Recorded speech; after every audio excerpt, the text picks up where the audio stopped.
She's a lady. Right?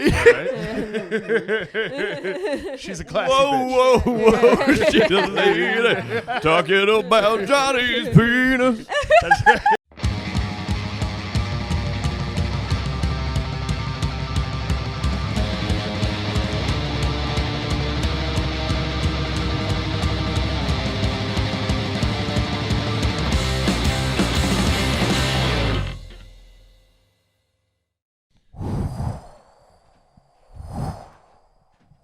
Welcome back to Show Me Yours podcast. I'm Jackie Agnew. I'm Johnny DeVito. And I'm Ty Blasco. How the hell are we? I'm doing great, man. Great, Everything is great. good. Everything is good. Fucked up the audio again. Yeah. Starting from the top 2 weeks in a row, you know what I mean? But good things are happening. I've adjusted the cord so that I'm not going to kick it out again. And you know, we're gonna take it from the top, you guys. Yeah. How's everybody feel? Well, we got you here. Why don't you hit that like button, leave a comment, follow us on Facebook, Instagram, TikTok, leave us a 5-star review, share us in your story, tell your pet, tell your neighbor, tell that creepy old guy that you always see walking around and you're not the really binoculars. sure what his deal is. Right?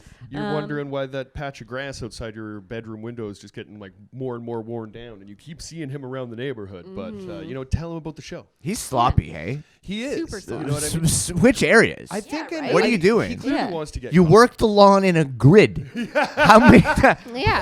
Well, it's like it's like on Survivor when It is, Jackie.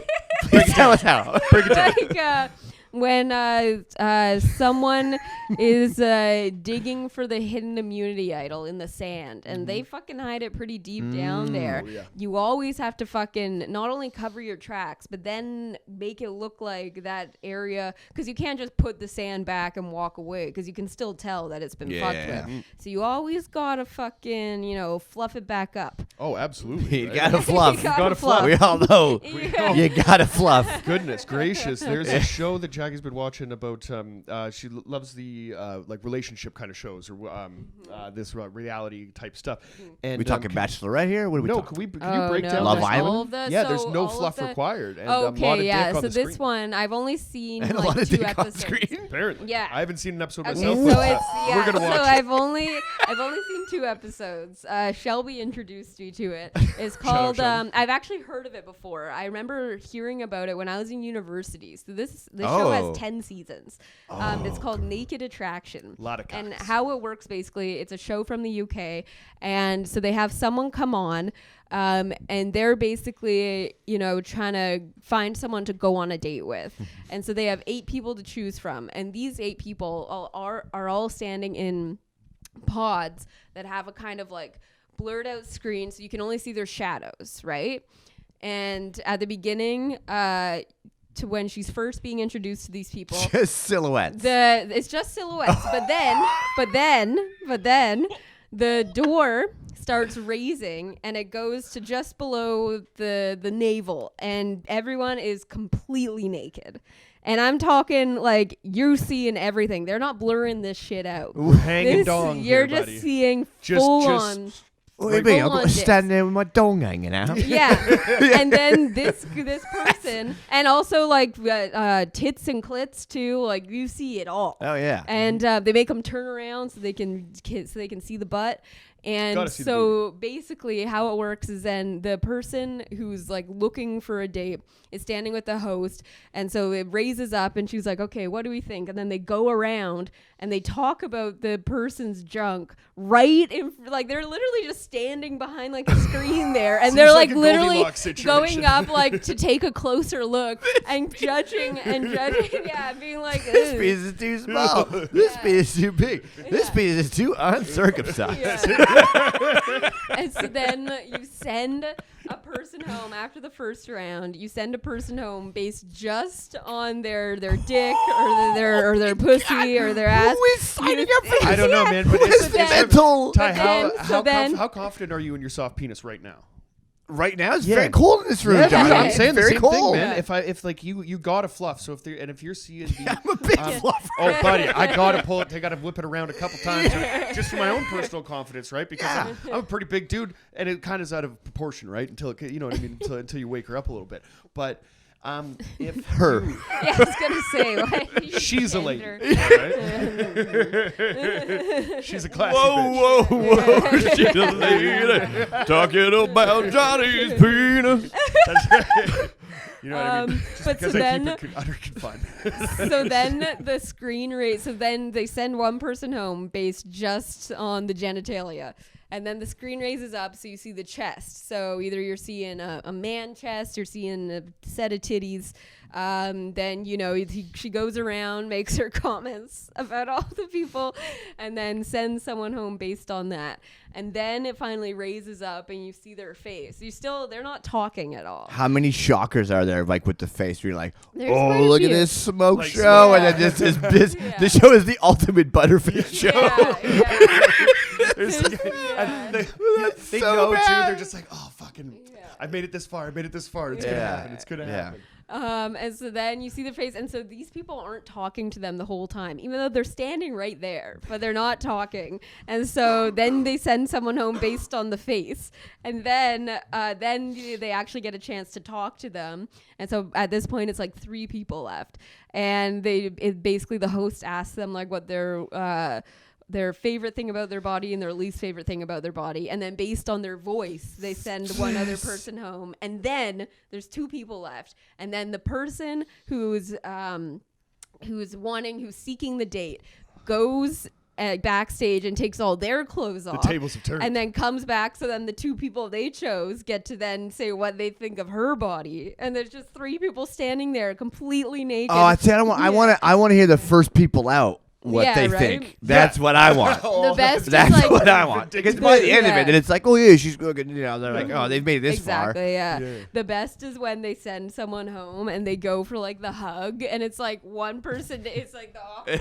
Like, yeah. It's the Great 7 dance. Yeah, she was saying some guys half Yeah. chubbing at that point. Yeah, there was one of the girls, the guy that she picked at the end. So at this point, they're both naked, and she picks the fucking guy, and they hug. And when it does a No. wide shot, Yeah, you see man. him fucking half chub. Totally. Yeah, He's an it's exhibitionist. He doesn't mind the lights and And the camera. This same guy had elephant ears tattooed around his dick. And he was missing a leg. That's funny, but I think Gonzo's face would have been better. yeah. Especially if Yeah. he's known for half chub and all. Totally. Just Gonzo nosing it all Crazy. over the place. Yeah, it's the most That's a insane sick show. tattoo, dude. If you just say God, yeah. It's the most insane. You'll never get a fucking blowjob show. again in your life, Yeah. but other than that, But the yeah. thing is that I don't think I'm gonna get into this show because it was funny, like watching it with Shelby. We were laughing about it, but I would feel so creepy and weird watching that show just alone because it's literally you're just. It's seeing, crazy that they like, don't even talk to these people. Right? Yeah, That's they're not. the There's most the insane whole fucking thing. the whole like the log line of the show, I guess, is that they're choosing someone to date based solely on their body. And then they don't get to see them fully clothed until their first date. Okay, man, but they got some whack ass shit. Oh yeah, They sometimes just it wear- happens. Yeah, you're like, oh, oh, they wow, look yeah. like a douche. Yeah. It's so crazy that like Love Is Yeah. Blind and all these shows have like popped off recently and stuff Mm-hmm. where the like the whole hook is that you don't see the person, even that catfishing show or whatever, right? Like all this kind of like hide behind the screen kind of stuff, because for 10 years in the UK they've just been showing full dicks Yeah, and this clits. was on cable in the Wild. UK. That's just Yeah, been- but they've got a weird like. They It's weird. What do they you show think some about shit the over difference? there. Everybody's like would Monty you rather Python's always see- naked shit all over the place, and like even their newspaper, there's always Mm-hmm. like the Sun Girl or whatever. She's always just like tits out, showing whatever fucking weather Yeah, it is. yeah, they're in a regular newspaper. Yeah. In your opinion, do you think that like in North America, gratuitous violence on daytime TV is better or worse than full nudity on TV? Yeah, like how much gratuitous violence was I really seeing on daytime television now? Yeah, I mean, right. TBS I've seen a and lot of shit like that, Maury. like you're seeing, I've like, seen you know a what I mean? lot of Maury, a lot of Totally. Wheel of Yeah. Fortune. But Peachtree TV or TBS Yeah, I guess back so. in the day was playing Rambo or some shit like that. I think you I'm know because what I'm probably so desensitized to it. It's like, yeah, whatever. Then you see a Especially naked war body, movies you're and like, stuff. ah. What Yeah. I mean? Yeah, which is crazy, but I think And that's what I say when I see mine. Yeah. Right? time in Totally. front of a mirror. Oh, yeah. Oh dear What Lord! fucking God. What happened? But I don't I think it'd be cool to to kind of just normalize like human bodies or whatever, and like feeling better about that shit or whatever, rather than maybe like the I don't know, fucking gun violence or whatever, right? Because I would rather be comfortable next to in our naked skin, you know what I mean, rather than I would rather be comfortable with like a guy shooting up like a grocery store. Well, yeah, of course. Yes. Yeah, I mean, yeah. in the sense of desensitization. Yeah. I mean, it's definitely. I mean, it's a bizarre concept for a show, and like, props to the people who go on that show. I can't fucking imagine. How much you paying me? Yeah, I can't imagine though dude. to sign up for a show. Like if I went on that show and I was fucking sent home first, like that would be fucking game over. Yeah, I would that'd be a never fucking shitty go out day. in public again. Like I Right. would never take my clothes off in front of anyone. It's just like a really popular show. Yeah, And you go on this yeah, date, yeah. and it's like kind of going good. You Yeah. gotta get back to your place. You're like, And you take your pants off, and the guy goes, "Oh no, that vagina." wasn't good enough for him, it's not good enough for me. I ain't having it. Yeah. I ain't having it. But yeah, it's an interesting show. I encourage anyone, just check it out because it is fucking kind of wild wild. because we're so not used to seeing the naked body Also, on screen. just like, it's a tough call too, because even like we're like, ooh, a half chub or something like that. But I'm like, yeah, right. staring at a bunch of flaccid dicks. Well, I don't care who you exactly. are. That's the thing. That's not a good thing. That was for my anyone. first. Oh, Joe, you want to look at a hard one rather than a soft it's one. like, sure, oh yeah. god. But literally one of the first things I said is like, I wonder if anyone just fucking like got a fucking boner just standing there. I'm like, it's had to have happened in 10 seasons, and literally episode 1, date 1, it fucking happened. I was like, Yeah, okay, I get it out of the way. When it fucking Give when, the people yeah. what they want to Give see. them hell yeah, Hard right? Well, dicks. it's like, okay, you're standing there fucking completely naked, hugging this girl who is also completely naked. Like, yeah, so something's gonna fucking start stirring around. I would love to down see Yeah, the you pitch. should The get pitch boners, for that's this when- was hilarious, Right? right? Yeah. We're looking to take the BBC in a new direction. Yeah. Before I go What do show you see me. this? Well, it's like the full Monty, but Yeah. much more judgy. I think the thing that is so like kind of alarming is that like we see like nudity on screen and stuff, but it's so like stylized and like sexualized to see just like normal bodies just like standing there. Yeah, like, like fluorescent you know? lights and shit like that. It's not a Yeah. good look, right? Yeah, But, yeah. yeah, dude. Fucking wild. Right? Yeah. But no, it's a great show. I recommend it to anyone. Also just finished the 3rd season of Love is Blind. Which one's that? How do they do So that? that's the one where basically they go on dates in these pods, so they don't see each other at all. And so basically, there's like all these like probably like 12. Is it like those big balls that the Wayne from the Flaming Lips walks around? yeah. But Kind of like, let's say it It's starts a nice at, little setup that they got. yeah, it's like, let's say it starts at like 12 men, 12 women. They're all going on dates, blah, blah, blah. Some of them, they leave because they haven't really connected with anyone. Narrows down. At first, you're going on dates with everyone. Then eventually, you kind of choose the people you want to keep going on dates with. I think this phase lasts like a week or 2.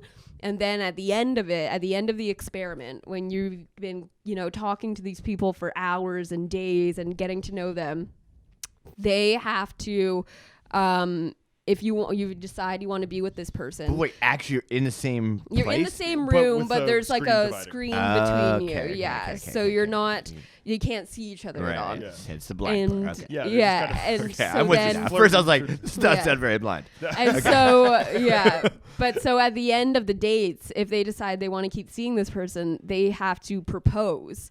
And then they get engaged. And then they meet in this separate room. They see each other for the first time. They're already engaged. And so then the show becomes then all the couples that did get engaged they all go on vacation. How many are we talking? Usually it's It about happens. Yeah, that's ridiculous. usually at all. So there's been Yeah. 3 seasons. Usually it's about like 5 to 6 couples that get engaged. Wow. Yeah, and so then they go on vacation, and it's their first time ever, seeing each other, being around each other, like physically, where you're looking at the person, and going away together, and then they go back to their homes, they meet each other's families, and it all leads up to the end where they have to have these weddings. That's like oh shit! 'Cause at first I'm like, whatever, okay, fucking fine. There's actually a penalty. They have to sign these contracts where if you dip out before the wedding when you're engaged, you like owe the show a ton of money. Yeah. So you're like, so then it leads and up. it's a full-on wedding with their families and friends and all of that shit. They like, there's gotta be some the upset production. Nonas up in So that bitch. Fucking real. My family's not playing that shit. It's funny because you see like these people have been on the show the whole time. They're kind of, people get used to, you learn the ropes of reality TV pretty quickly. And the couples have been on it for weeks, so they kind of know what they're doing. But then you see these real families come in and see them being like, what the fuck is this bullshit? Like, or this fucking tacky ass wedding. Like they're so gaudy. They put it up in a fucking day. Cheap ass wedding dresses that don't really fit, horrible tuxes. But all their friends and family are actually there. And so then it leads up to the altar, and it's like always like it's the corniest fucking fucking insane. And it comes up to the moment where it's like the officiator does the whole speech, and all is like, and now we find out if love is truly blind. And then we go up to and say, and they literally have to say either I do or I don't. And it happens. More couples get left at the altar than those that actually end up getting married. So that's the best part of the show. Of course, I would have thought it would have been like, people would feel like this pressure or whatever. This is even. A lot of people say no. The pressure from the reality TV side, obviously, because they agreed to fucking do the thing, right? But then you can also see, I think, kind of.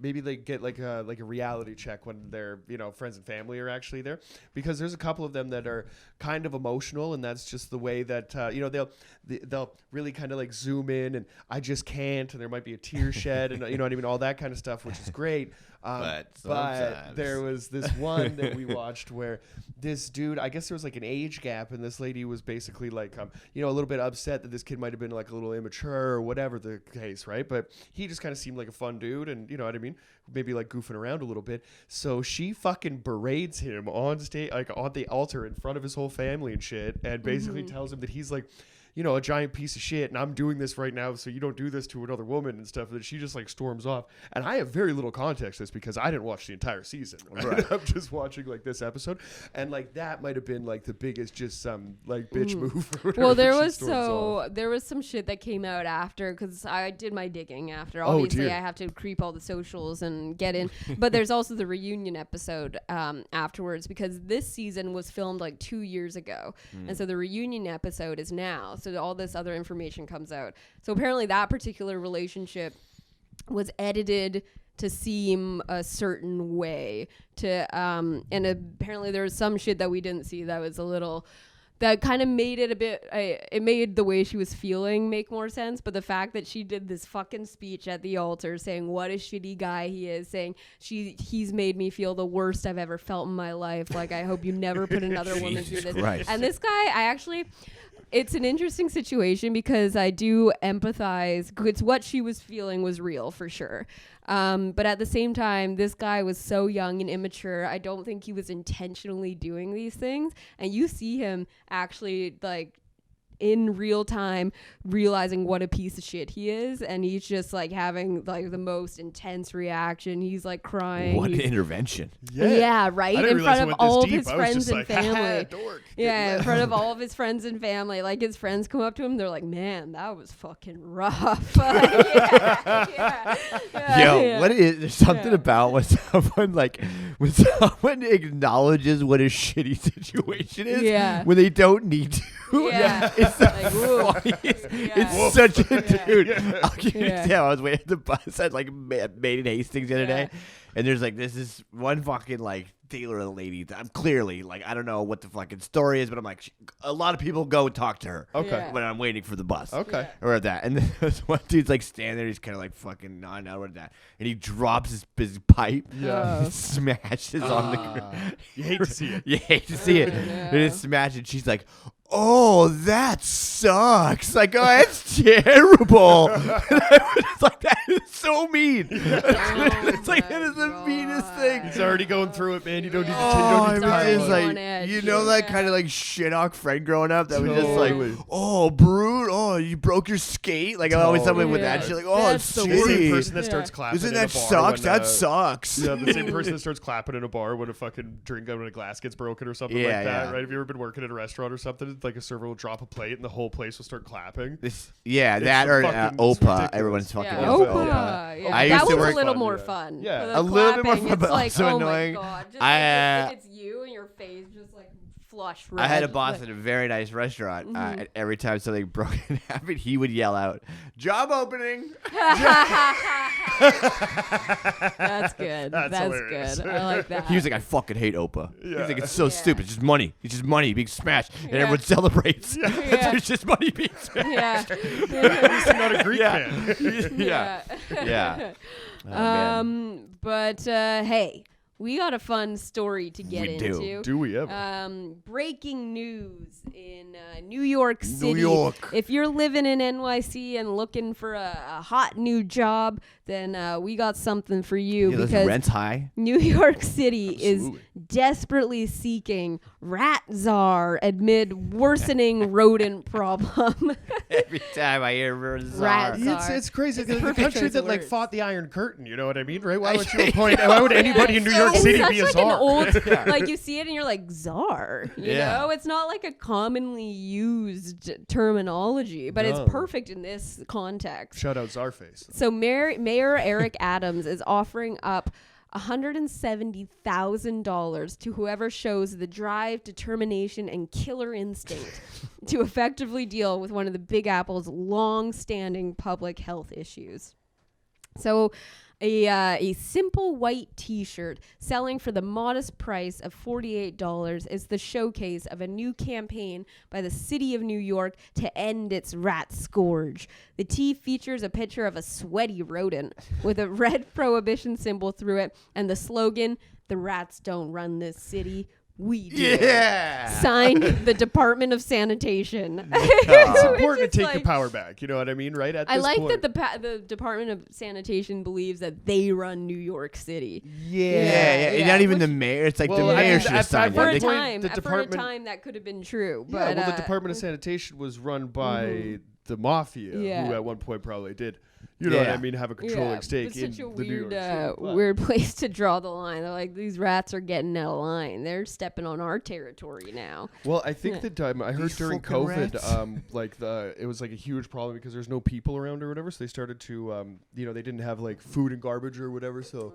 taking over the streets and whatever, right? But I think that if you're living in a place as densely populated as New York City, right, and you want to control a rat problem, how do you do it except being boots on the ground? I mean, right? on- knife in your teeth. You got to be sneaking up behind these fucking things and getting them where Get they fucking rammed. Yeah. Just where fucking. yeah, One man. at a time, yeah. I mean, it's a large scale problem. So we, growing up in my house, we had a bit of a rat problem because we're close to the ocean. Mm-hmm. And so my dad was the rat czar of our house. Nice. Oh man, So he had a couple. Have I told this story on the podcast before? I don't. Okay, I don't think so. Either way, it's good enough to tell twice. Double down. So we had all these rats, and this was during a time we always had cats growing up, except for a couple year period where a dog that we had at the time killed both of our cats, and so then we did. Wild. So yeah, it took us a while to get over that one, and so You don't just go and get a new cat the next day. Yeah. So there was a No. couple years where we didn't have cats, and during this time, the rat problem at our house became it came to a peak, and so my dad was so fucking. He did every trick in the book to try and get rid of these rats. Fucking nothing was working, and at one point. There's a rat at the time we had like a shed on the driveway, and he knows that there's a fucking rat in this shed because it keeps fucking getting into everything, and he keeps putting in traps, and then he'll go and check it, and the trap will have been set off and the peanut butter is gone, but the rat is not there. Yeah, they're clever fucks, dude. Man. Yeah, and so Get him around here, man. yeah, and so what my dad did was get one of his handheld cameras and put it on night vision mode and just had it set up there, pointed at the trap, running for, you know, however many hours of tape he had in this camera. and so then, you know, the next day, fucking trap's off, peanut butter's gone, no rat. And he's like, fuck yeah, I'm about to crack this rat's code. And so then he sat us all down as a family. We had to watch. Fuck your trip to Arizona slideshow. Yeah. We're gonna watch this rat. Let's go. He doesn't even fast forward. Disneyland, whatever. Yeah, Disneyland to watch photos. footage of just night vision mode of a He's shed. recorded over Pointed, a very important figure skating competition with Jackie. Jackie's 100 triple axle and cuts to a fucking night vision of the shed. Night vision rat. Yeah, and so then fucking sure enough, the rat walks up, gets to the trap, puts his fucking little rat paw on the bar, licks all the peanut butter off, and then there's like a second where it's like he's kind of preparing himself, and at the exact same time that he lifts his paw, he fucking flies off the camera. Yeah. Wow. Yeah. Bold little motherfucker. That's Yeah. a That's brazen move. nuts. Yeah. I just thought they were like quick and shit like that. That's Yeah, I thought they would wild. like set it Yeah. off and then eat it after it's been set off. But Yeah. the idea to like, I won't even touch a fucking like a mouse trap or whatever. No, I have like several. Yeah, man, Yeah. they In my fucking house. hurt, right? Yeah. They snap Yeah, like, back I don't on fuck you, right? around But with this. imagine if Yeah. that's they can fucking. Imagine if you're looking at something that could fucking kill you, and you just go and put your arm on it, and then Yeah. eat the pizza. It's like, Yeah. all right, You know what I mean? I'm just Yeah. gonna.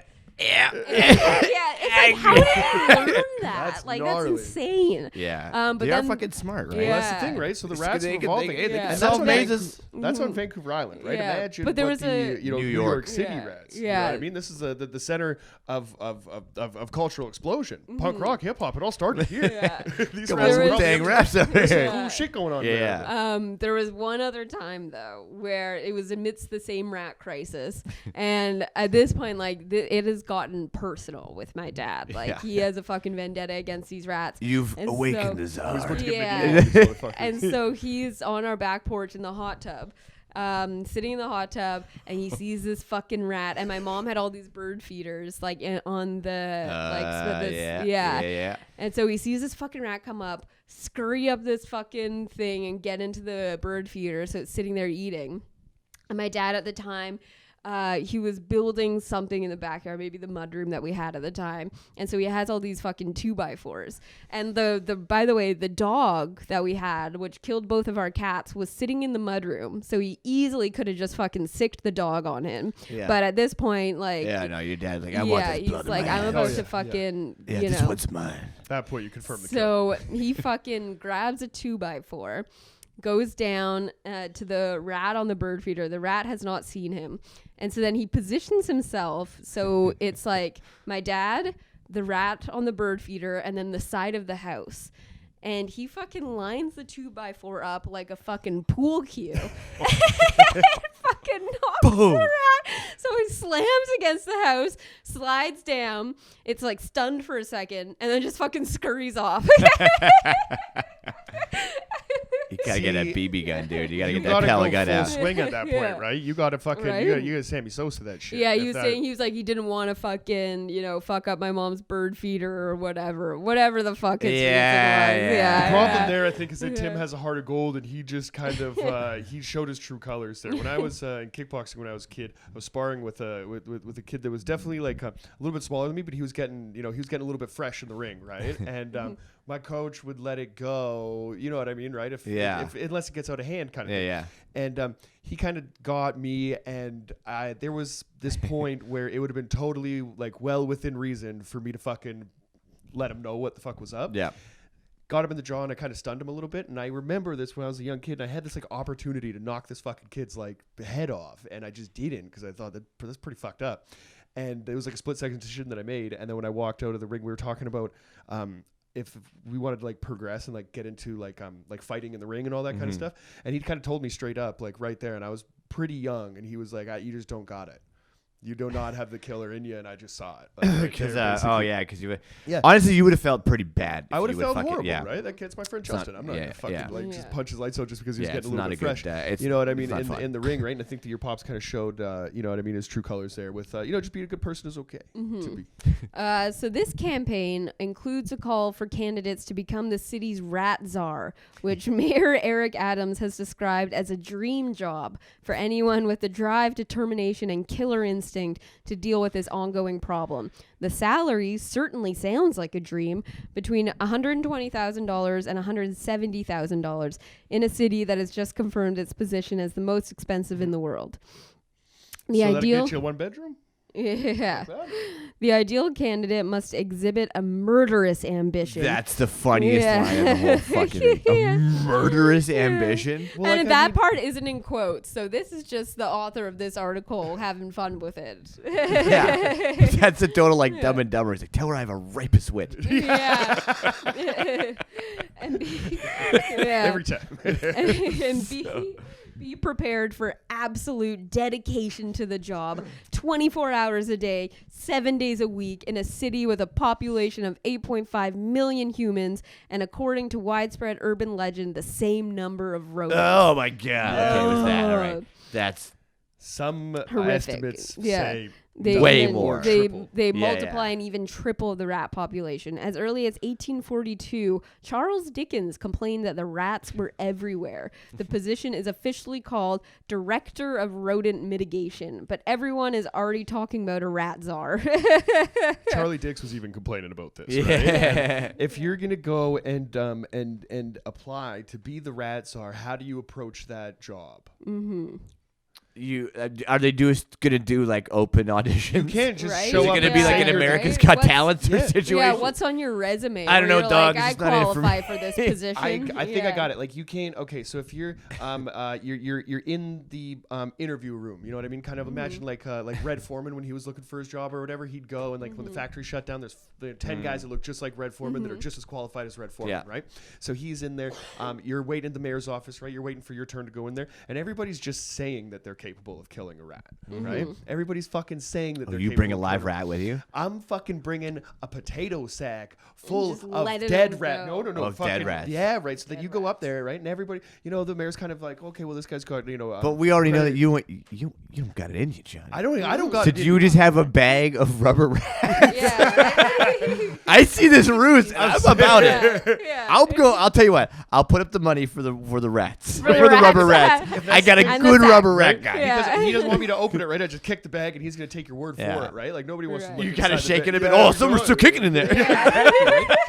Because if you get that job and you secure the bag at $170,000 a year, right, you're doing good. But at that point, you need to show that there's like, if you're the rat czar, then there needs to be like a significant drop in a rat population. You know what I mean? Probably like, pretty quick, or else you're not going to maintain that salary, right? $170,000 a year, so you're not going to get that up front, right? You might get 1 or 2 checks before they realize that you're not really putting up numbers like that. Right. So I think you would really, it would take. I feel like whoever is qualified for this job is going to ask for half up front. Yeah, right. Like, that's the kind of individual we're dealing with here, who's going to solve by murdering millions of rats in New York City. So dedicated, ready to dedicate his life to this. Fucking 24 hours a day, 7 days a week. Like his life is about to revolve around. Here's the thing: we're not going to see this. This czar, we're not going to see right now. Okay, it's not going to happen for a while. Okay, probably about 28, maybe 30 years.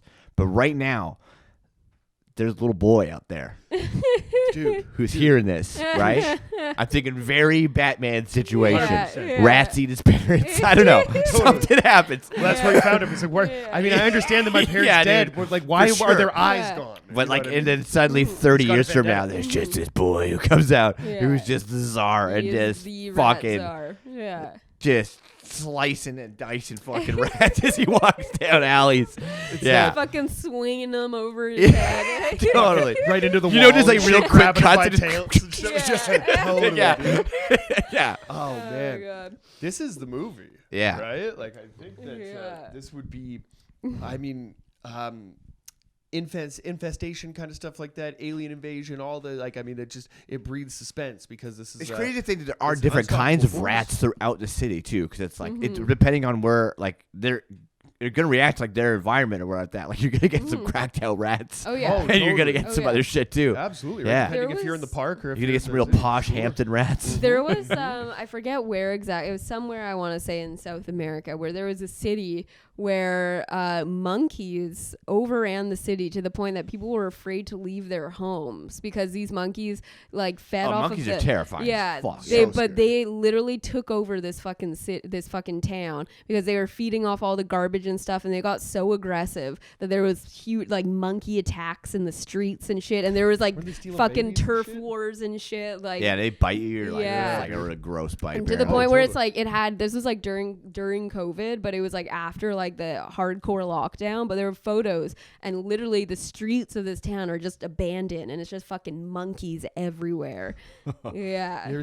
I've told you about Topo, the monkey in Panama. No. The resort that I was at, there was another like little kind of resort, like, but it was more like an eco-friendly one, way the fuck like around this giant fucking island on a little like peninsula thing. Okay. And this woman there like ran it. It was kind of this again a weird kind of eco lodge, but you're in the middle of fucking down really, really, really bad there. Mm-hmm. Yeah. So, but there's this monkey that used to come down that she befriended when it was like a baby kind of thing, and she named it Topo. Oh no. Oh no. So he's this like capuchin monkey, but they're fucking nuts, dude. So like as soon as they get like they're sexual, whatever. So he would just like book it into the jungle, and then he'd come back like every now and then, like and like she'd have people, right? So like there was like she'd have like festival, like music festivals, like that kind of like little things like that. Yeah. So like I remember going out there, dude. This fucking monkey would bite dogs, like fuck people's dogs. He would she had this big, like these couple long docks with these gazebos at the end of them. Yeah. And like all the furniture there is like heavy teak because it's just like getting hounded by salt air all fucking day. So it's like it just goes great in the rain. It's just good there. So this fucking monkey would come out of this patio and just be lifting chairs like one arm, just throwing them into the ocean. Oh my like, god. biting people. So I ended up people grabbing their kids and shit. I loved it. I loved it. I would just sit back and watch this monkey just fuck shit up. Because I was just like, because they would try to like keep this monkey, and you can't keep a monkey. What kind of a monkey was a capuchin, like a white-faced capuchin monkey. Okay. They're fucking strong. It doesn't matter. They're so strong. They're so strong. Every fucking one of them. Have you seen Nope? Jordan Peele's latest? No, not yet. So there's this fucking Nope, there's this fucking scene in there with a monkey that is absolutely terrifying.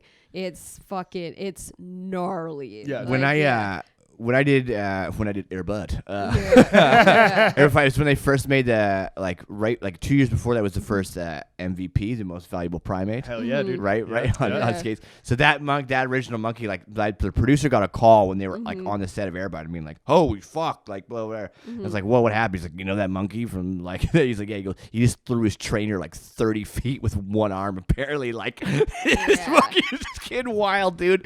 Yeah, they're insane. Man. Well, like, so it was like this scene, it's similar. I won't like say the whole thing because it's fucking wild to watch. But yeah, it's like a monkey on a TV show. Okay. But it was interesting in this movie because a big kind of part of this movie was showing like how like horrible like animals are treated in that industry. But that monkey was very like. It was really well done, but it was clearly CGI. Right. So it was kind of interesting to watch. But fucking yeah, well, it was Andrew a fucking. Reynolds talks about that fucking monkey too, dude. Like, cause remember when he just had a monkey for a while? Ryan Reynolds? No, Andrew Reynolds. Andrew Reynolds had a monkey? Yeah, dude. Like during the end, and like it was like right before the piss drunk started with like Eric Elton and all that shit. Yeah. He just had a fucking monkey. Wow. Cause he was just hammered all the time, being like, and this monkey just like just drink beers and shit. And like, but he's like, I had to get rid of that monkey. It was crazy. Like it got wild. There was some like Disney movie about a kid with a monkey, but I forget that. I'm gonna look it up and find it. I forget the larger plot, but I know a pet monkey was a big part of it. But there's a great Jane Goodall documentary on Disney Plus. It's so interesting watching like her work with these like wild creatures. But I think a big part of it is that it's in their habitat. She is like a fucking monkey whisperer. But she's been doing it for fucking since the 60s. But it's like it's showing like that at that time when she first kind of goes out, because she had like a crew with her basically recording, and this footage was released now, and it's so like fucking interesting, like watching like her work with these fucking like insanely like dangerous and like strong creatures, but they're so like gentle with her. It's wild. So nuts. But how do we get on the topic of monkeys? I don't know. Like, I think that if any conversation doesn't naturally lead to monkeys, then you're probably not having a good conversation. Yeah. Do you know what I mean? So the whoa. Is that a sign from above? We just had a little light drop there. I think we're okay. It's okay. That's LEDs, baby. LEDs are fine. The mayor is a defender of tough-on-crime attitudes who feels that rats are the real enemy of the city. According to the job listing is as earnest as the announcement made the day before about forcibly hospitalizing homeless people deemed too mentally ill to take care of themselves. Okay, it's just drawing a parallel between these two things. Adams, considered a moderate Democrat, has expressed a desire to fight all the ills he sees as afflicting the city, from armed violence to the presence of homeless people in the subway and the plague of vermin. Wow, this is getting kind of oof. He's comparing rats to fucking homeless people. Yeah, Jesus Christ. He's going to clean up the city, huh? This It's just the same shirts that are made Homeless from the people. same society. With the prohibition. Homeless people don't run this city. We do. It's a shirt with a sweaty homeless person. I'm gonna need to see your train ticket, man, or you're gonna get the fuck out of here. This ex-police officer has admitted that he has a rat phobia. There's nothing I hate more than rats. He confessed this Thursday on Twitter, where he urged candidates to step forward for the rat slaying job. I'm scared shitless of him, man. The job listing asks, do you have what it takes to do the impossible? A virulent vehemence for vermin, a background in urban planning. Just a quick little... A background in urban planning, project management, or government. See, he's going to get the wrong people for the job. Those people are going to fucking... any project manager, get the fuck out of here. Yeah, you you're not killing the rats. You need to be able to turn a fucking wrench, because you're going to get in there, and that's going to be... I would say this... So, like, but this 170,000 or where that is like... That's it's not for one person, though. Like, well, it seems to be like it's... One dude's gonna it's gonna be like here's this money to make your to get your team together. Rat slayers. That's not enough, your rat man. division. That's not enough, dude. Like you're paying like that, you're gonna get 10 guys paying fucking minimum wage, like 170,000 a year. There's plus like equipment and supplies. And 10 people aren't gonna do a fucking thing. Yeah, right. Dude. The position is described as a high visibility, high impact leadership role, and as a 24/7 job requiring stamina and stagecraft. They want a little pageantry. I feel like. You want to be making like he's gonna be talking to the press and shit in the morning and stuff like that. You know what I mean? Yeah. Post game fucking interviews and stuff like that after he kills. It was a tough night, you know. We put up about 80 rats. Yeah, right. Put about 80 rats. Yeah, 110% of there. You gotta fucking you gotta show the people that you're out there doing something. The tax dollars are going to good. You know, the rats were the better team tonight. What can I say? Yeah. Despite the evident presence of rodents in New York, the Big Apple is not the worst place, judging by the statistics. Boston and Philadelphia had a higher percentage in 2021. So in addition to the visceral disgust that they cause in most humans, researchers note that rats can also contaminate food, damage power lines, and carry diseases. Like so the I mean, fucking plague. Yeah, like the plague. That's the main fucking. Hell yeah, dude. Gross. Which here's my if I were exactly if I were made rat czar, I would just be like cats. Cats throughout the city. Yeah, just release cats into the world. Like New York City to be a giant cat cafe. Yeah. They just have like cats roaming the streets. Incredibly friendly. Yeah, because cats when they do shit, they do bury it. Exactly. They're neat. They're very meticulous, neat creatures. Absolutely. Yeah. Absolutely. Clean, friendly, cuddly. You know what I mean? And vicious. And ambush predators. Exactly, right? They'll fuck a rat up. Oh, yeah. Big time. Or just bring them into your house. Yeah. Yeah. Your popsicle. Yeah, right. If you're my cat. Just bring them in live in your mouth. And drop them and be like, hey, look. Picked up a hitchhiker. What would be your guys' moves if you were named Rat Czar of New York City? Oh man, a lot of Louisville sluggers with nails in them. Okay. Yeah, okay. standard issue for all my staff. I'd love if you're just coming home like on the train or something like that, and you just still got like 4 or 5 rats stuck to the bottom. To the bat. Like fucking what a shit. Getting out of there. You know, it's like when you like you chop wood and it's like gets in it too much. Hell yeah. Yeah, it's like that. Can't I'm get the thinking rats that off. if I'm gonna do it, like I'm gonna try to put up like some, you know what I mean, some numbers, right? Because if you're like, if we're sitting here trying to, you know, stop this problem in the city, I think that you know what I mean, a 9 to 5 shift or whatever, just killing a few rats just isn't enough, right? So I mean, the article clearly states, Johnny, this is 24. This is 24/7, 365 days a year. So I'm gonna go underground and I'm going to lure them in such a way. Maybe that'd be through food or just me. Like you're gonna go into the sewers or like a dance. I'm Yeah. imagining Are you like concerned? a snake charmer. How are you Yeah. concerned at all about the danger that you might cause to any mutant turtles? I think that if I got down there and I really pleaded my case, then they would see the necessity because I mean they're probably, you know, I mean, upset with the. Be like, listen, turtles. You guys have to move out. There's one rat for like a couple weeks. There's only one rat down there that we protect at all costs. I was kidding. Master Splinter. What if we find out this whole time that it's been Splinter just banging all these rats? Just fucking, oof. Hey. Right? And then when Splinter gets canceled because of the rat problem. That would be insane. I never really thought of it because if they had. You know what I mean? Some we skills in their Hey, lineage. Johnny, if you protect one, you got to protect them all. That's the problem. There's gonna come a time when you're gonna sit there with fucking Leonardo's sword, being like that. And you want to be a rat czar? See, that's what I'm saying, dude. Just like that's a lot. It's a lot on someone's soul. I don't know if I'd be able to. That should be the question that gets you hired. 100%. If would you kill Splinter? And if you say yes, you're the fucking dude for that job. Our lady, you gotta be fucking merciless. 100%. As the rat czar. I mean, off with their fucking heads. Yeah. I'm an emotional boy. Yeah, soft you boy. gotta. Yeah. But shout out if anyone comes forward. I'm interested in seeing the interview process and seeing how this unfolds. And I'm really excited to see who is dubbed Rat Czar of New York City and how this job kind of plays out. You know, if they just become another kind of government official, just lets the money get to him. He has fucking deep pockets. You know, all of a sudden he's living in a fucking. You know, ultimately, corruption happens, right? I feel like it's not a possibility for sure. Yeah, but you know, hopefully they get the right man or woman for the job. Hell yeah. And shout out to New York.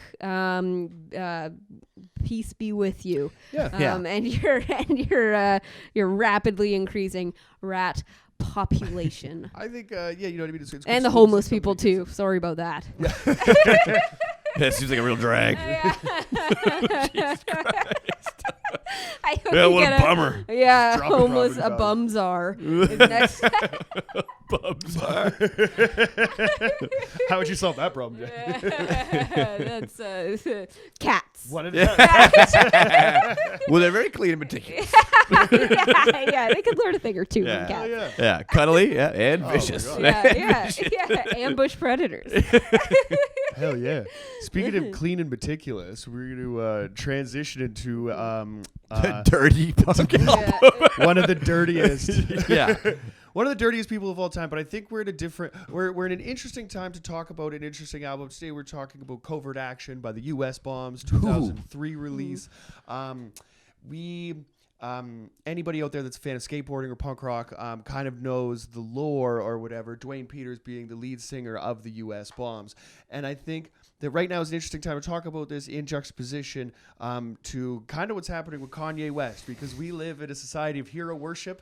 And how far do you let your hero go before you know, you sign him off before you cut him out. I mean, it's a monumental moment in history because I mean, as we know, Kanye stans are fucking in it to the end. Like they have stuck by him through all of his crazy ups and downs, through his first round of Hitler praise, which came just a couple months ago. They were sticking by him with that. Oh yeah. Then these last couple weeks have been rough for Kanye. Between the fucking the open letter from the Adidas staff about him, you know, showing porn to staff, showing inappropriate photos and videos of Kim Kardashian, of saying repeatedly talking about how he wants to fuck his footwear. I'm just trying to make you a shoe, dude. Yeah, there was this one part in the letter that said how there was it was it was a woman of color. I can't remember if it was like a black woman or whoever it was, but he made her sit on the floor for an entire fucking staff meeting, like crazy shit like that. And then just a couple days ago, he had his fucking Alex Jones interview where he again went off about how great Hitler was with like a bag on his head. With wearing a fucking full on mask. But it's an interesting time because now we are seeing even the most adamant Kanye stans turn on him. Our very own Ravi Khanna, for the first time, we see his support of Kanye wavering. Yes. Yeah. Which has been wild. Absolutely. And I mean, I think in, you know what I mean, in the interest of comedians and, you know what I mean, a group chat, we're always going to find the light in something and kind of, you know what I mean, try to poke the fun at it. But I think it's important to take a stance and be like, this is not, you know what I mean, this is definitely not cool. And I think if somebody with, you know what I mean, this kind of influence on the world it's crazy because how can you, you know what I mean, still think that this fellow's cool. I'm not a fucking Kanye stan by any means, and when this happens, like it's this like I told you so moment. That's why I brought in this record, because I've been a stan of this fucking dude for a long time, you know what I mean? And during COVID, Dwayne Peters really kind of showed himself to be, you know what I mean? He's been in skateboarding and punk rock for 50 years. He's a grown-ass fucking man, and he has his own ideas of the world, and if they don't, you know, coincide with yours, then it's okay, I think, to enjoy the music, which Covert actually is a fantastic record, you know what I mean, but not follow somebody so fucking blindly, you know, and that's another problem, too, is that with just the way that the world is everybody has a platform, which is fantastic, but I think when somebody's fucking bored and just kind of spouts out any fucking thought that comes to their head on social media, which is definitely what Dwayne Peters was doing during the pandemic, and you could kind of see like the right wing leaning stuff come out there and all the Trump support and blah, blah, blah, right? Like every thing against anti-vaxxing and all that kind of stuff, right? Which is, like I said, anybody's entitled to their own opinion. But, you know what I mean? There's a point where I draw the line because I don't want to fucking, you know, listen to this shit. I couldn't imagine being a fan of Kanye West leading up. Because, I mean, College Dropout was dope. You know what I mean? What was the next one? Late Registration. His first three albums were honestly. I was a Kanye fan for a long time. Yeah, Graduation was sick. And but yeah, even like fucking the Kanye subreddit, which is like notoriously they'll defend anything he does. Now it's just like all like fucking like Holocaust awareness and all this shit. And there was this one thing. It's pretty cool to see. yeah. But like posting like positive memes about Pete Davidson and shit. There was one that was like Pete Davidson has a whole bunch of mental illnesses as well that he's very open about. And never once has he all of a sudden woken up one morning and be like, you know what? This Hitler guy. Which is like, this isn't because like obviously everyone knows that Kanye has a whole host of problems. But saying this shit isn't because you're mentally ill. You think this shit either way. Exactly. Right? I think that's kind of the that weird point because like do you see hero worship and the fucking like everything is so kind of like every spotlight or whatever shines so hard on people and people are trying to stay in that spotlight so hard, right? And I think in a Kanye situation where you're losing a fucking $1 billion and like, you know, dropping in a fucking, you know, like your Adidas you know, fucking massive fashion line and all that stuff is just is going by the wayside, and you like when you start to take in, you know, from your experiences and what the people are kind of saying around you, and it starts to like revolve into, you know what I mean, hatred and, you know what I mean, really fucking singling out, you know what I mean, the same group or whatever, that this has happened time and time again, right? To say that they have like a controlling interest in everything that you're trying to do as far as like music and fashion is concerned, and you fucking made $1 billion. Yeah, not to mention he was married to Kim Kardashian. If we want to talk about fucking controlling the media, yeah, dude, like Jews aren't your issue there. Yeah, it's the fucking Kardashians. It's been Armenians yeah. It's just it's so weird that we do make these people heroes. Yeah, like it's fucking great because totally. I'm like, what have you done? I think about it to warrant you talking about any of this. For like, Dwayne Yeah, Peters, right? I really do think that he warrants conversation because as far as skateboarding history, like, you know, very quickly, he's one of the first guys to fucking air out of the bowl, like, Big which deal. is insane, which is absolutely insane. He's what skateboarding, he kind of defines what makes skateboarding cool to me, in the sense that if you go back and watch all that old contest footage, like even before Tony Hawk and Steve Cab and all those guys are getting up, Eddie, like Algar. Well, shout out to Steve Cavallero. We had a real good nerd out about Steve Cavallero the other day. We love Steve. We really do.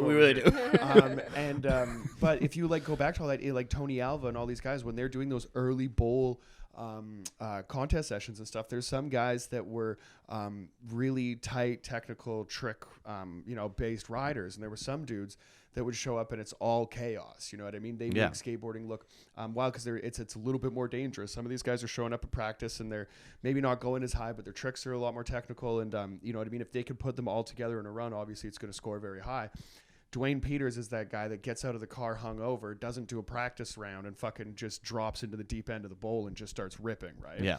And you know what I mean? The lore behind him, and even like the way that because of that riding, the way that the photos look are so much more intense, right? With like silly dyed hair and like kind of like this like charging like elbow first kind of like style or whatever is just very so fucking hectic. Every time I see that style of skateboarding, it reminds me a lot of old Chili Peppers at how they would dress. Like it's it's always totally. like super bright, like animal prints and fucking just like totally. wild ass like shit. Early, or like 70s fucking like California kind of surfer shit or whatever, but then like kind of like evolving into like it's this own that neon fucking jam. Yeah, dude. exactly, right? Fucking, and then you got a guy like Dwayne Peters who's just gonna be like on the sense of like Kanye shit or whatever. When punk rock goes, when it first kind of explodes and he starts getting like deeper and deeper into it, I think like drugs and violence and fucking jail and all that stuff or whatever, like he took along, you know what I mean, a lot of stuff kind of stood in the way of him, you know, progressing as a skateboarder and all that. And then when the next generation of skateboarders kind of comes around and like the boom happens to make it into what we know today, where like boards are changing shape, they're getting smaller, wheels are getting smaller and stuff like that, and Dwayne Peters comes out of jail and he's gonna, you know, kind of go and compete against Tony Hawk and still win and compete at like a fucking, you know what I mean, at a high level is pretty fucking incredible. But you can kind of see what fucked him up, because I was doing the research, and in the 70s they did this like kind of like Ice Capades type show or whatever, right? It was like this like sci-fi skateboarding like extravaganza basically, where there was there's kind of some kind of narrative to it where like skateboarding is going to stop like the evil alien god or whatever the fucking thing. Yeah, they made like a rock opera vibe of fucking skateboarding. Yeah. And basically they had these like plexiglass ramps and shit. Yeah, with, like, dude. yeah, I know all this shit. Yeah. And Dwayne Peters was fucking ripping in that. Not only doing that, this in the late 70s where they had a fucking full loop, right? Where Dwayne Peters has done that, you know, like multiple times in the fucking, you know, late 70s. And that is like such an iconic thing at the beginning of Tony Hawk Pro Skater, which blew up skateboarding to, you know what I mean, the next generation of like us, you know what I mean? At the end of that first video, you know what I mean, that kind of like the intro to the game. That's the last clip is Tony Hawk doing that loop, right? Which he gets credited for it. And he's the first one to say is like Dwayne Peters did that shit 20 years before with like less safety and like, you know what I mean? Oh like, yeah, well, on plexiglass. Totally, not like a right? fucking wood ramp. You know what I mean? The guy's just fucking insane and would slam so hard, and you know what I mean, had like showed up to the hospital DOA twice, you know what I mean?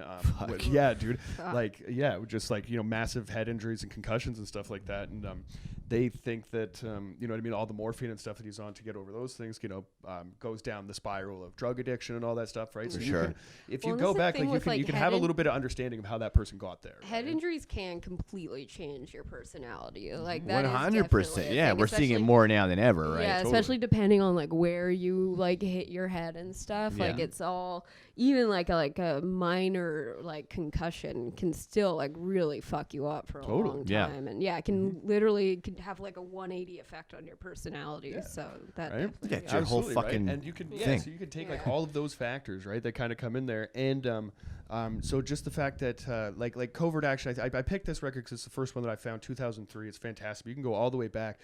They did like a bunch of other stuff. Garibaldi Guards, I think, is like is probably like the crown jewel in there. Dwayne Peters' Gunfight, like all these different bands.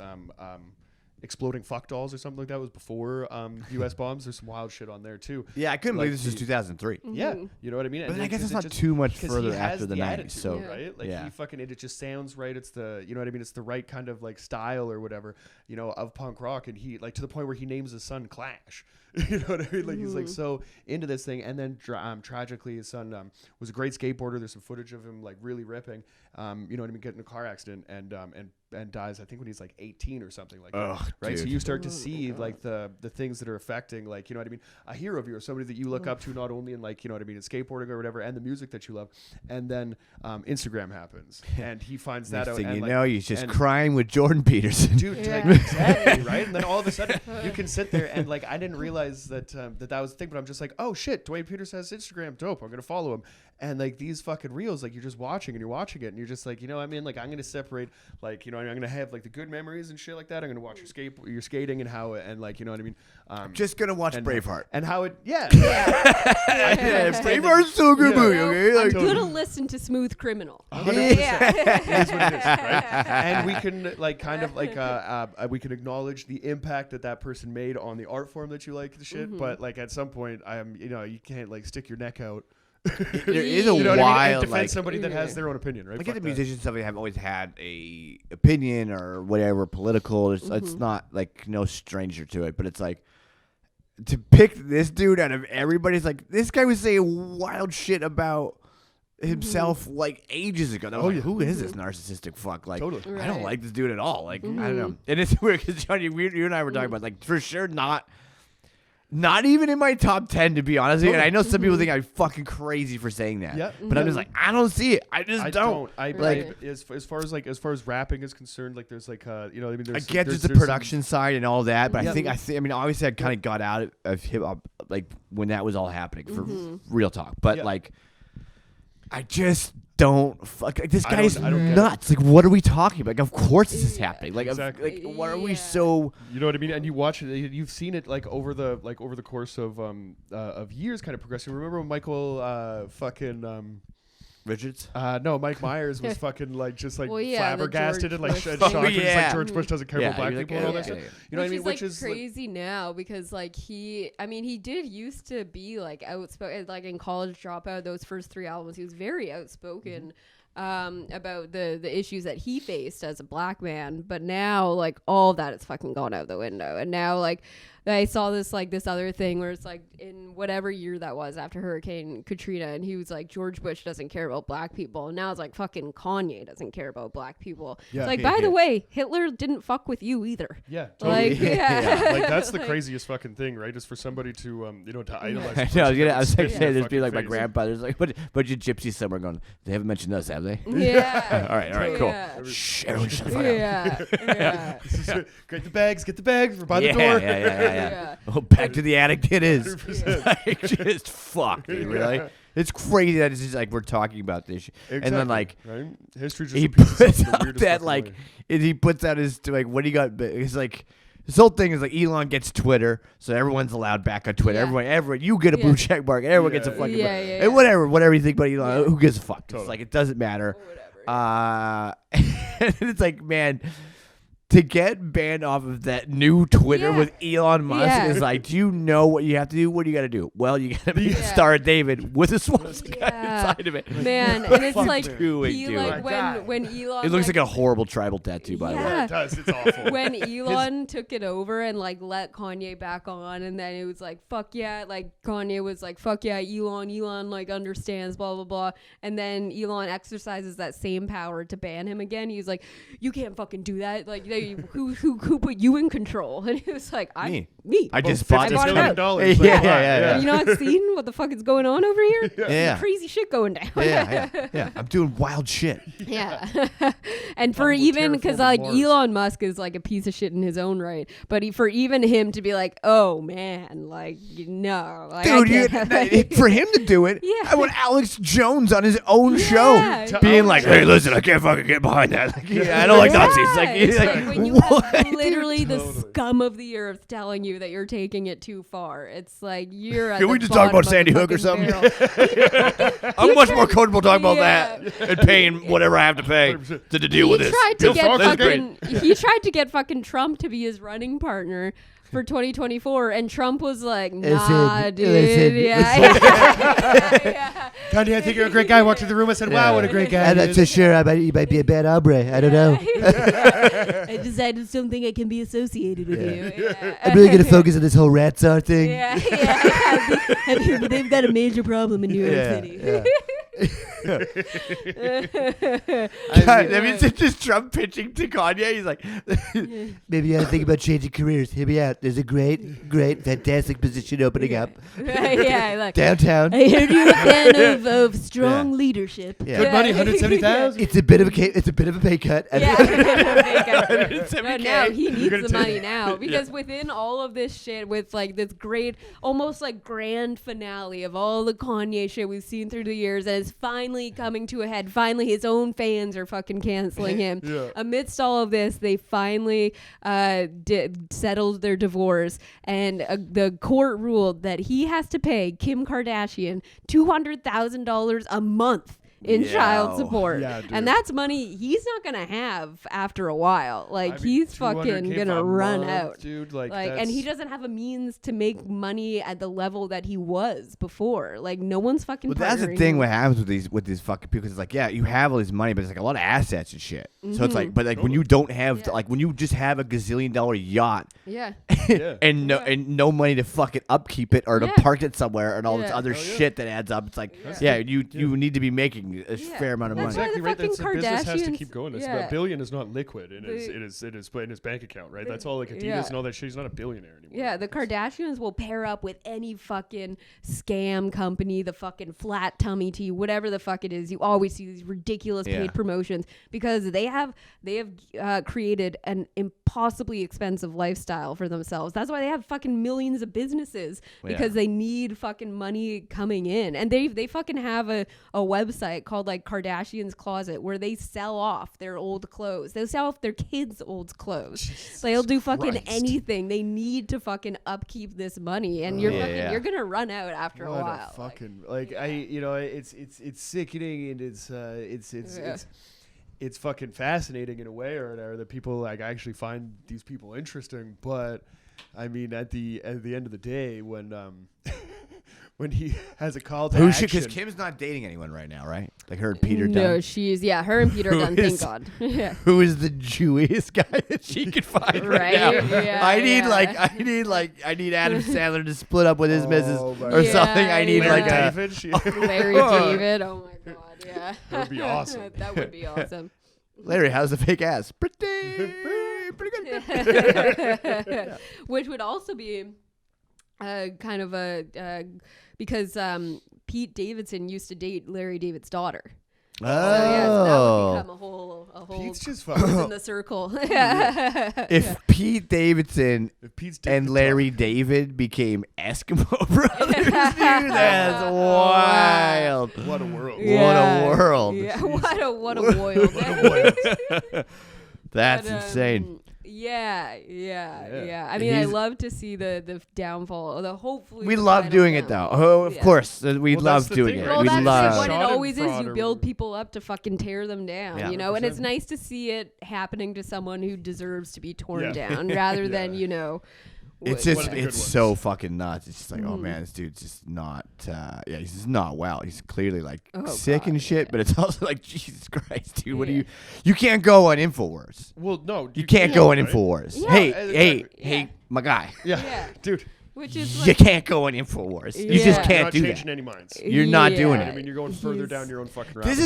Do you see like Rogan might have Alex Jones on maybe once every couple of years now, and he'll get Eddie Bravo on, but he usually brings Tim Dillon on, somebody else that we all know it is a spectacle or of some sort, right? Take a Free Lane fucking Max. But you won't see Rogan go on fucking on Infowars anymore. No, like you know what I mean. He back in the day when it was just the Alex Jones, like he remember when he brought Joey Diaz. You ever seen that? No. You ever see Joe Rogan when he brings Joey Diaz on the fucking? I gotta watch that. It's like leather jacket Rogan with the cane, the fucking Kangle hat Rogan, and he's like he brought Joey Diaz. You bring Uncle Joey on to Alex Jones' show. Alex Jones like, you can't be swearing like you're swearing. He's like, listen, you cocksucker. Don't you fucking tell me I can't. And Rogan's just howling the whole time. Just like love it. I'll watch Joey, that. Dude, it's hilarious. Joey Diaz on that Alex Jones show's the best. Listen here, cocksucker. I'll talk when I fucking want to talk. Who's this fucking Momo? Tell me how to talk. Going on Alex Jones. I mean, it's been fucking the lowest you can go for a while now, but especially now after the fucking Sandy Hook settlement. That was really the because before it was like, he's this crazy dude. Did you know what's crazy though? It's like he had an opportunity to be a semi-respected dude. Totally. Because he was like, he was this dude who was kind of like, hey, he's bringing up some points about stuff. Totally. And then I remember he had an interview that was on like the Daily Show or like the not like Jon Stewart's Daily Show, like the a daytime fucking whatever to talk, and it was like he has an opportunity now to show that he's capable of handling himself on this sort of platform of like this weird whatever. But it's like, if you want to fucking play ball, you got to be able to do that. Totally. And for people to take you seriously. And he went 180 on that shit. He was just like, fuck, going nuts. And they were like, no one took him seriously. And then after that, he just leaned into it way more because he's like, I get more views. I get more. Well, that's the thing, right? He becomes a character. Like, nobody watches like any fucking finance TV show, but they watch that Mad Money because that motherfucker's like he's ringing the bell and doing all kinds of crazy shit, right? And I think that's what Alex Jones is. People love a bell. Yeah, totally, right? Fuck yeah. I love that shit. Man. And Alex Jones fans are the same fucking thing, it's right? Because they feel fucking like they're fucking, I don't know, like he speaks the fucking truth to them or whatever the fuck. It's ridiculous. And I mean, for Kanye to fucking feel a little bit of heat or whatever and look for, you know what I mean, like an audience or whatever, like you'd think that he would go after his own fucking audience, right? Instead of going on Alex Jones fucking doing that whole shit, right? Stupid. He's like, I know how I'm gonna fucking settle this. I'm gonna go on Alex Jones and talk about how Hitler wasn't actually that bad. Do you think that, like, what's the thought behind doing something like this? Is it like I don't think there is coherent thought. You don't think it's a planned out like thing? I don't. I think that he's for me, so it's like gone. the only way I can possibly think that. I'm not saying that he is doing it like that, but if he was doing it like that, it would be like I'm gonna do because we all know it's like controversy, rile some shit up, you get some fucking thing, and he's king of that shit. He's been king of that shit. Of like, I'm gonna fucking stand up and tell Taylor Swift to go fuck yourself, and like do all this crazy shit, and he knows.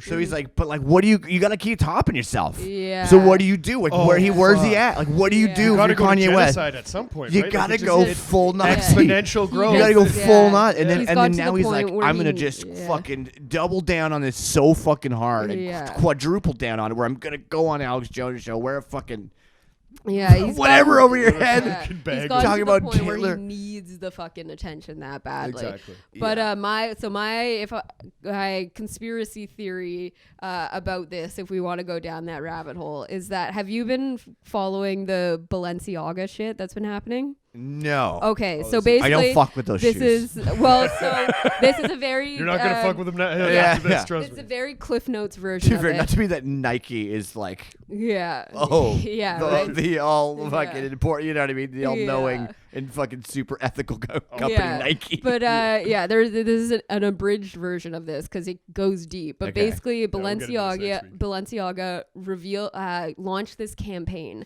and there were photos featuring young toddlers holding teddy bears dressed up in bondage gear. There was one photo where one of the toddlers was standing on a couch holding this fucking bondage teddy bear with all these wine glasses lined up below her, and then like right in the middle it was like a taller glass with a straw, like kind of this weird imagery for a child. There's one where she's literally lying face down on a fucking couch. Oh, with this you got too arty with it. but Yeah, it's then fucking wild, there's dude. deeper into this campaign, there's a photo of a handbag on a fucking on a desk, and it looks like there's just office papers behind it. But then if you go in and see the document, it's an excerpt from a court case that basically argues that child pornography is free speech. And then in another photo, there's this book in the background. That's this book that this guy What fucking published. Easter eggs are this? Yeah, It's yeah. the craziest There's fucking yeah. pedophile Easter eggs for sure. There's Dude, like little dog whistles. man. Yeah, It's fucking there's nuts. this book in the background of another photo that if you Google the book, it contains the most horrific, like explicit and violent images of children. You can't even And Google the then- images. Yeah, it won't even, the images won't show up on Google. And then there's another one where in the background there's this framed certificate of this guy. I forget the details. He basically was known, like a known pedophile kind of thing. And so it goes so deep. It was very clearly intentional. This isn't all coincidences. And Kim Kardashian is the face of Balenciaga. Oh, shit. Yeah. And so all this came out and it's been catching major heat. People aren't letting it go. Balenciaga has So crazy to be a face of something when half your face isn't real. right, I know.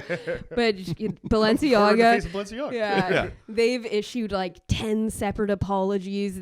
At one point they filed like a $200 million lawsuit against like the company that they hired to design these shoots, and then all of a sudden that case got dropped and they said they're putting it into child welfare programs instead because they don't have a case because they approved all of these photos. Yeah. Kim Kardashian has released 2 statements, one saying like a week later, she didn't say anything for a while and was The photographed. next day she was photographed wearing the shit. Right? Has Didn't been give a fuck. photographed wearing Balenciaga this whole time, released a statement being like, I haven't said anything, not because I'm not horrified and disgusted, but because I've been talking to all the parties involved to figure out what went wrong and all this shit.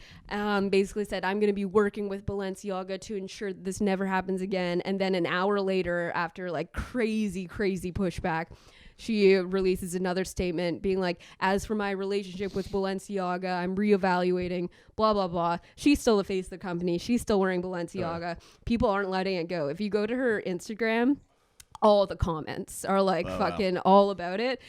And coincidentally, as this is happening, all of a sudden, Kanye is having this huge meltdown. So my conspiracy with a K theory is that this is the work of Kris Jenner and her fucking PR machine, because Kanye is still fucking in love with Kim. He'll fucking fall on his own sword for Kim Kardashian. Right. So my theory is that this is part of Kris Jenner's big PR web where she's trying to be like, look over here, while Kim keeps fucking wearing Balenciaga.